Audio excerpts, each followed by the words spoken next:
My name is Eric Walsh. I'm one of the hand and upper extremity surgeons at the Southern New England Surgery Center. I think far and away, as a hand surgeon, one of the most common disorders of the hand that I see is carpal tunnel syndrome. There are other conditions of the hand that I see very commonly, like trigger fingers, but carpal tunnel is probably the most common, and it is overall in the world the most common nerve injury in the hand. If I have a patient who's been diagnosed with carpal tunnel, I treat this very successfully with endoscopic surgery. What that means is the incision is quite small. It's somewhere between 1.5 to 2 centimeters at the very most, sometimes even as small as 1 centimeter depending on the patient.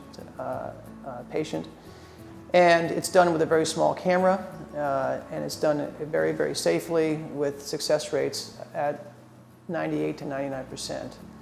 The incision has 2 or 3 small stitches with a soft dressing, so there's no real immobility for the hand after surgery.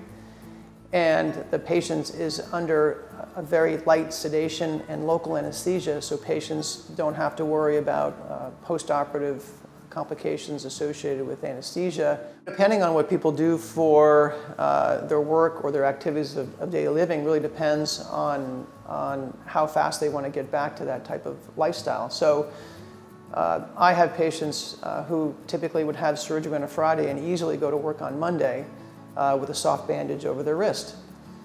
People who are involved in more heavy labor types of jobs may take more time to recover, but there really is such an excellent relief of the symptoms that I personally limit them to whatever they feel comfortable doing, and they certainly are capable of driving and doing normal things the day after the surgery.